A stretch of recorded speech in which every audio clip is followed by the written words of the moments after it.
Voici la base américaine de Pituffik, dans le nord-ouest du Groenland. À l'année, 150 militaires travaillent sur ce site, qui existe depuis 1951. Un contingent qui peut être augmenté en cas de besoin. D'ailleurs, au plus fort de la guerre froide, 10 000 soldats avaient été déployés. Mais ça ne suffit pas pour Donald Trump, qui veut annexer l'île. Officiellement, pour des raisons de sécurité nationale. Mon impression, c'est que le président américain veut le Groenland pour le territoire. Il trouve que ça a l'air très grand sur la carte. Je pense que c'est une raison importante. Je crois qu'il a aussi un intérêt économique financier avec l'exploitation des ressources naturelles du Groenland.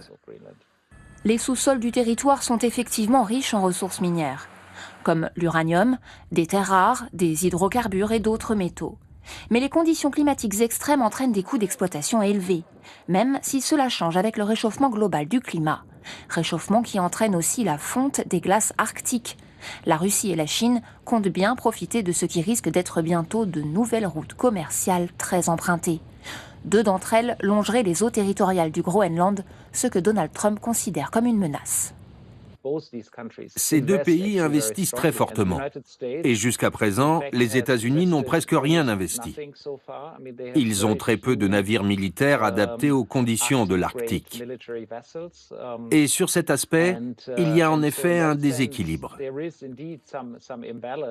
Seuls 60 000 habitants, des ressortissants européens, vivent sur cette île grande comme 4 fois la France.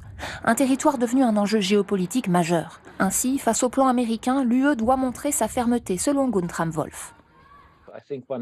Je pense qu'un signal doit être envoyé, un signal plus fort qu'une simple déclaration. Et nous devons, je crois, à ce stade, penser sérieusement à accroître notre présence militaire au Groenland.